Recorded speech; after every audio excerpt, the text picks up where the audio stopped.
और इस वक्त बड़ी खबर आ रही है मशहूर कॉमेडियन राजू श्रीवास्तव से जुड़ी हुई, जिनकी हालत एक बार फिर से बिगड़ गई है। डॉक्टरों के मुताबिक राजू श्रीवास्तव की हालत गंभीर है। दिल्ली के एम्स अस्पताल में राजू श्रीवास्तव भर्ती हैं। वो जिम में थे जिस वक्त अचानक उन्हें दिल का दौरा पड़ा था। उसके बाद उन्हें अस्पताल में भर्ती कराया गया। बीच में खबर ये भी आई थी कि उनकी हालत में सुधार हो रहा है, लेकिन अब एक बार फिर से डॉक्टर्स उनकी सेहत को लेकर उन्होंने चिंता जाहिर की है और बताया कि हालत गंभीर है। तो इसी पर ज़्यादा जानकारी के लिए अपने सहयोगी रविकांत का मैं रुख करना चाहूँगी। रविकांत, और क्या कुछ जानकारी उनकी सेहत को लेकर डॉक्टर्स की ओर से साझा की गई? मैं देखिए, उनकी हालत बेहद क्रिटिकल हो गई है, बल्कि डॉक्टरों ने जवाब दे दिया है परिवार को और ये कहा है कि जो उनके ब्रेन का इलाज हम लोग कर रहे थे उसकी प्रक्रिया में अब ब्रेन ने हार्ट्स का जो कनेक्शन होता है वो कहीं ना कहीं सिंक आउट हो रहा है, जिसकी वजह से उनका जो हार्ट है वो प्रॉपर काम नहीं कर रहा है। अभी तक उनकी हालत को स्थिर इसलिए बताया जा रहा था क्योंकि हार्ट और पल्स ठीक काम कर रही थी, सिर्फ ब्रेन का इलाज हो रहा था बॉडी को सपोर्ट पर रख करके। लेकिन अभी टेक्निकल स्थिति ये है कि हार्ट में दिक्कत आनी शुरू हो गई है और लगातार बीपी फ्लक्चुएट कर रहा है। ऐसे में वो कितने दिन तक सर्वाइव करेंगे या कितनी देर सर्वाइव करेंगे ये कहना मुश्किल है। डॉक्टरों ने परिवार से कह दिया है कि अब जो भी उनके रिश्तेदार हैं उन सारे लोगों को बुला लिया जाए। तो एक तरीके से डॉक्टरों ने राजू श्रीवास्तव की तबीयत को लेकर के घर वालों को जवाब दे दिया है। एक लंबे वक्त से अस्पताल में भर्ती हैं। 10 अगस्त को उन्हें भर्ती किया गया था। तब से अब तक ऐसे भी मौके आए जब डॉक्टर्स को उम्मीद जागी थी कि उनकी सेहत पर सुधार हो रहा है। रविकांत, बिल्कुल, एक हफ्ते से ज़्यादा हो गया और हर दिन कोई ना कोई ऐसा हल्का सिम्टम मिलता था जिसकी वजह से परिवार वालों को उम्मीद बनती थी। बीच बीच में राजू श्रीवास्तव ने का जो पैर है वो हिला था, आंखें में हिली थी, गले में कुछ हरकत हुई थी। इन सब को लेकर के परिवार को उम्मीद बंधी थी कि शरीर में अभी जान है, लेकिन डॉक्टरों ने पहले ही ये कह दिया था कि ये जो सिम्टम दिख रहे हैं ये मीनिंगफुल नहीं है।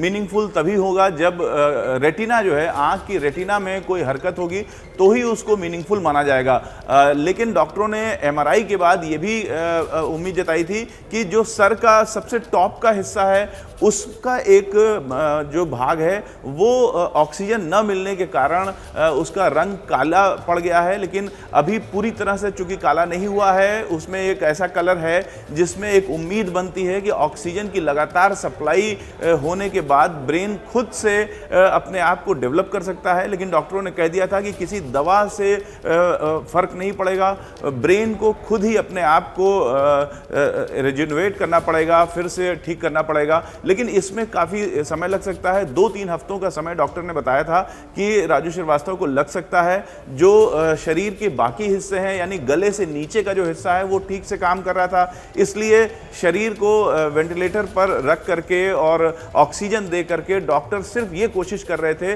कि जो दिमाग का हिस्सा है जिसमें पूरा काला पड़ गया है उसको ठीक किया जाए और धीरे धीरे वो हिस्सा अगर थोड़ा ठीक हो जाता है तो राजू श्रीवास्तव होश में आ सकते हैं। 8 दिन से ज़्यादा हो गए थे, राजू श्रीवास्तव होश में नहीं आए थे, लेकिन फिर भी परिवार वालों को बहुत उम्मीद थी।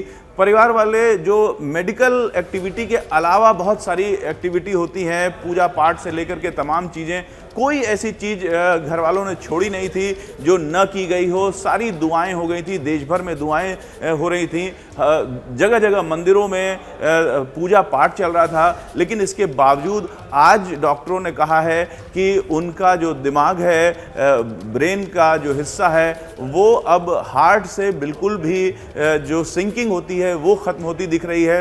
यही कारण है कि हार्ट में बीपी लगातार फ्लक्चुएट कर रहा है, जिसके कारण अब राजू श्रीवास्तव के बचने की बहुत उम्मीद नहीं रह गई है। ऐसे में जो भी परिवार के रिश्तेदार रह गए हैं, हालांकि उनके ज़्यादातर रिश्तेदार लगातार वहां एम्स में सुबह से शाम तक रह रहे थे। आसपास के तमाम होटल में उनके रिश्तेदार रुके हुए हैं, कुछ रिश्तेदार यहाँ रहते भी हैं नोएडा और दिल्ली में। लेकिन अब डॉक्टरों ने कह दिया है कि अंतिम घड़ी है, हम अपनी ओर से पूरी प्रयास कर रहे हैं, लेकिन मुश्किल है उनका बचना। रविकांत, हमारे सहयोगी बता रहे हैं कि अस्पताल में डॉक्टर्स ने परिजनों को जवाब दे दिया है और ये कहा जा रहा है कि उनकी स्थिति में अब सुधार नहीं हो रहा है। एक बार फिर से मैं रविकांत का रुख करना चाहूंगी। रविकांत, ये समझना चाहेंगे कि जिस दिन वो जिम कर रहे थे, 10 अगस्त का वक्त बताया जाता है, जिस दिन वो जिम कर रहे थे और अचानक वो गिर पड़े, जिसके बाद अस्पताल उन्हें आनन फानन में एडमिट कराया गया, तो डॉक्टर्स की ओर से शुरुआती तौर पर क्या बताया गया था, किस स्थिति में उन्हें अस्पताल ले जाएगा और फिर किस तरीके से उनकी तबीयत बिगड़ती गई?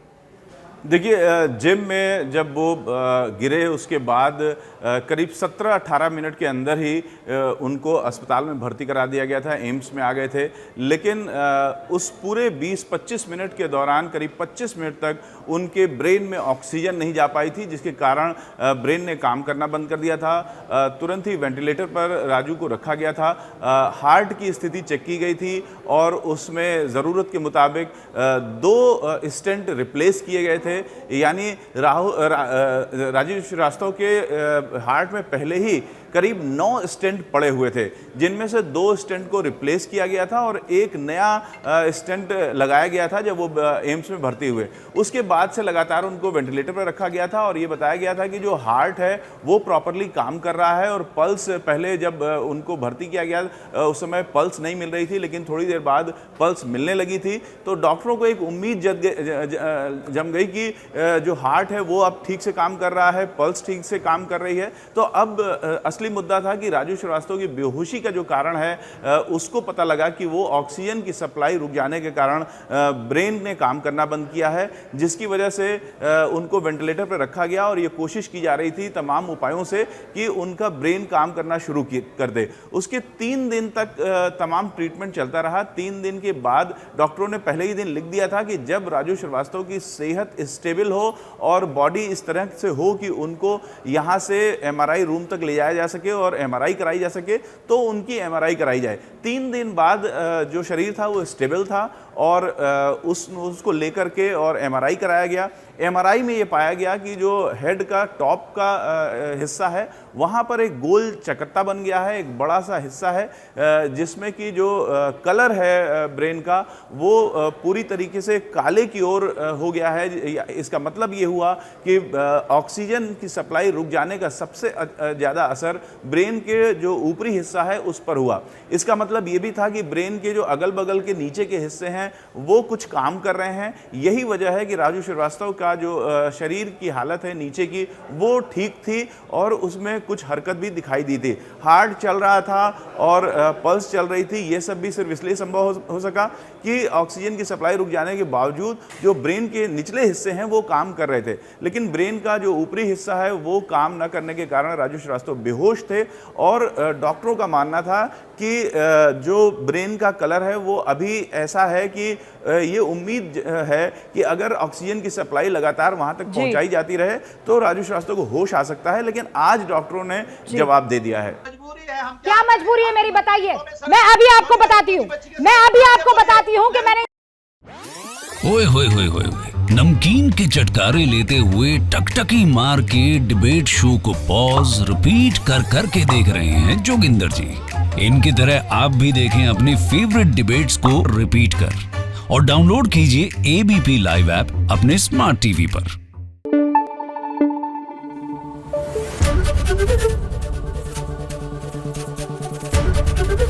ABP न्यूज आपको रखे आगे।